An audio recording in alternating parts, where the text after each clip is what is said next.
नमस्कार साथियों।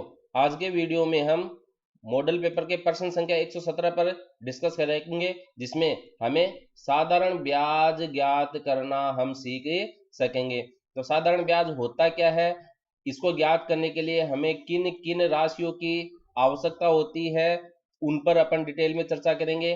प्यारे साथियों, आपने देखा होगा कि जब हम मार्केट से कोई सामान, अधिक सामान होता है और उसको यदि हम किसी गाड़ी से, घोड़ा गाड़ी, बैलगाड़ी या जो भी टेम्पू कुछ भी होता है उसमें लेकर आते हैं, तो जो वाहन चालक है बैलगाड़ी का या जो भी है, रिक्शा का, ठेले का, कोई भी व्यक्ति हो, वो आपको सामान को दुकान से आपके घर तक पहुंचाने के लिए किराया वसूलता है।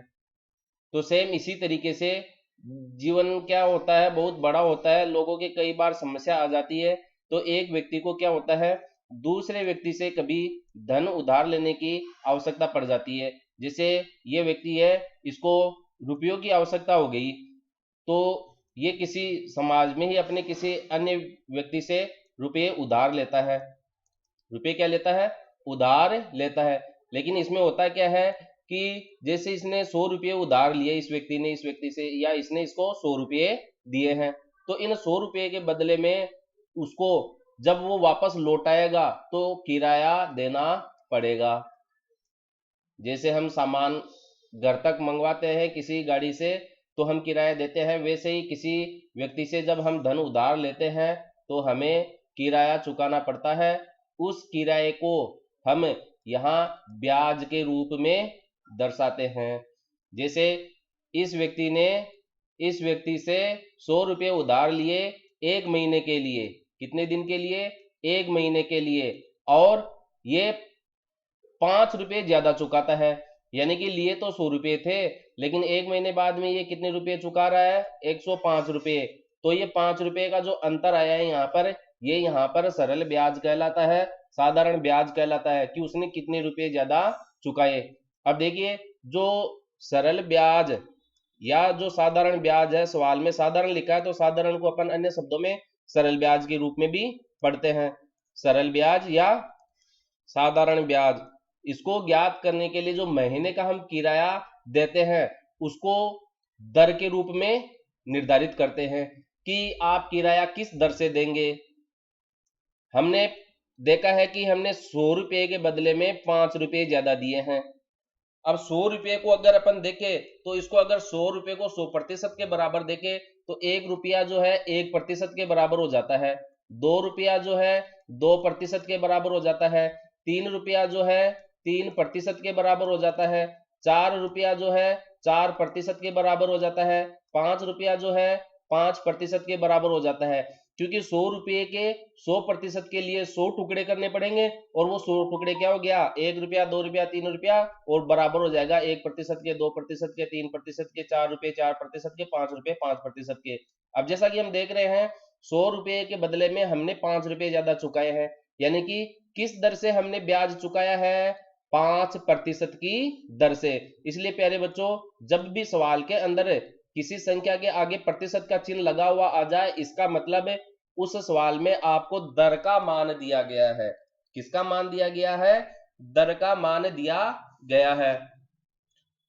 और जितने रुपये व्यक्ति अन्य व्यक्ति से उधार लेता है उसको हम मूलधन कहते हैं।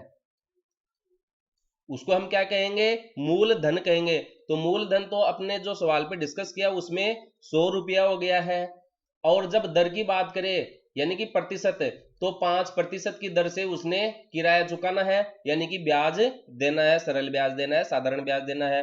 अब एक शब्द और इसके अंदर रह जाता है, समय, कि उसने जो 100 रुपये हैं 5% की दर से कितने समय के लिए उधार लिए? 1 महीने के लिए।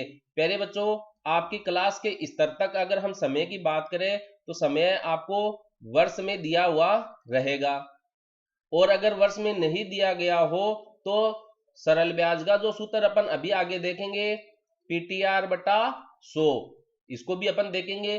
तो इसके अंदर जो समय दिया हुआ रहता है, टी फॉर टाइम, टाइम यानी समय, तो ये जो समय है उसको हम वर्ष में बदलेंगे।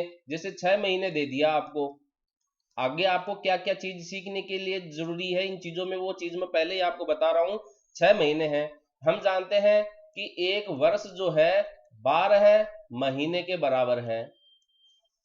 एक वर्ष जो है 12 महीने के बराबर है। हमने मात्रकों को बदलना सीखा था, जैसे 1 मीटर जो होता है वह 100 सेंटीमीटर के बराबर होता है। तो इस प्रकार से सेंटीमीटर को मीटर में बदलना और मीटर को सेंटीमीटर में बदलना हमने देखा था। तो उसी तरीके से यहाँ पर एक वर्ष में 12 महीने होते हैं। अब इसके अंदर अगर हम दो का भाग लगा दे तो ये हो गया 1/2 वर्ष, 1/2 वर्ष बराबर 12 में 2 का भाग लगाएंगे अपन तो 6 बच जाएगा, यानी कि 6 माह है। तो 2 का भाग लगाने पर ये कितना हो गया, 6 माह है, आधा वर्ष के बराबर हो गया। और होता भी है, इसलिए जब हम सवाल में टी की जगह 6 माह न रखकर कितना रखेंगे, 1/2 माह रखेंगे।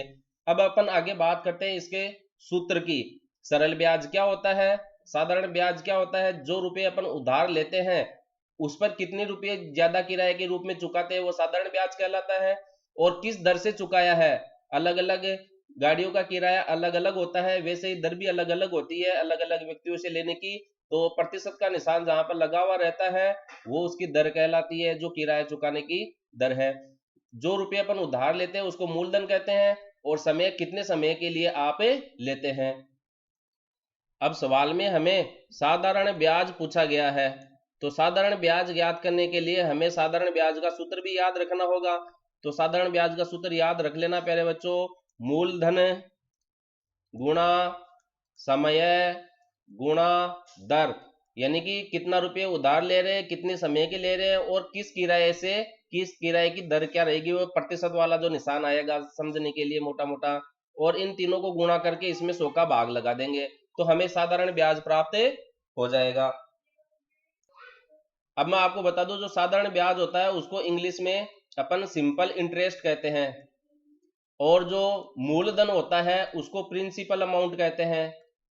प्रिंसिपल अमाउंट याद रख लेना, इसके प्रिंसिपल का आप पी लेंगे, और समय जो होता है उसको अपन टाइम कहते हैं अंग्रेजी में, दर जो होता है उसको रेट कहते हैं। इसीलिए मैंने आपको थोड़ी देर पहले बताया था कि सरल ब्याज ज्ञात करने का जो सूत्र होता है वो PTR/100 होता है, यानी कि सिंपल इंटरेस्ट, SI शॉर्ट में आप याद रखो तो PTR/100। पी का मतलब मूलधन, टी का मतलब समय, दर का मतलब आर, रेट, इनको भी आप अच्छे से याद रखना।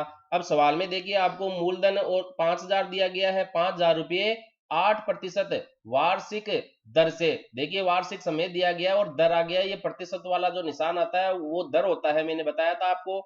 और 4 वर्ष समय आपको कितना दिया गया है, 4 वर्ष। तो हम यहाँ पर लिख लेंगे प्रश्न के अंदर जो जो दी गई है। आपको जो मूलधन है, मूलधन जो है ये प्रिंसिपल अमाउंट, ये 5000 रुपये दिया गया है।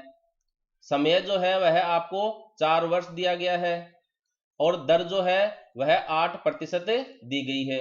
अब ये मान जो है आप इस सूत्र में रखेंगे, SI बराबर, देखिए मूलधन 5000 गुणा समय 4 वर्ष है।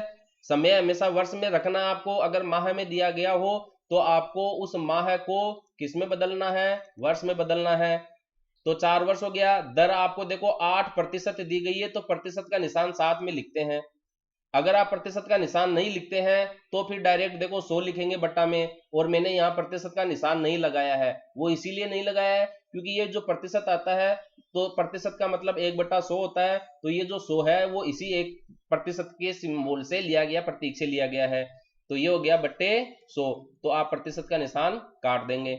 अब इसको आपको सरल करना है, 2 बिंदी से 2 बिंदी कट गई, तो 8 चौक 32, और फिर आप उसको 5 से गुणा कर लेंगे, 5 दूनी 10, 5 3 15 और 1 16, 160, तो ये आ गया आपका, और 1 शून्य ये इसकी, तो 1600 रुपये, यानी कि आपको कितना ब्याज चुकाना पड़ेगा, 1600 रुपये। यदि कोई व्यक्ति 5000 रुपये 8% की दर से 4 वर्ष के लिए उधार लेता है तो उसको 1600 रुपये किराए के चुकाने पड़ेंगे। ये मूलधन अलग है। अब अगर इसको मूलधन में शामिल करें तो वो कुल कितने रुपए चुकाएगा, 6600 रुपये चुकाएगा, वो टोटल 6600 रुपये चुकाएगा। तो इस प्रकार हमने इस सवाल में साधारण ब्याज ज्ञात करना सीखा है। साधारण ब्याज की सभी चीजें मैंने आपको समझा दी है। अगले वीडियो में अगली जानकारी के साथ उपलब्ध होंगे, अपने साथियों में शेयर जरूर करें। धन्यवाद।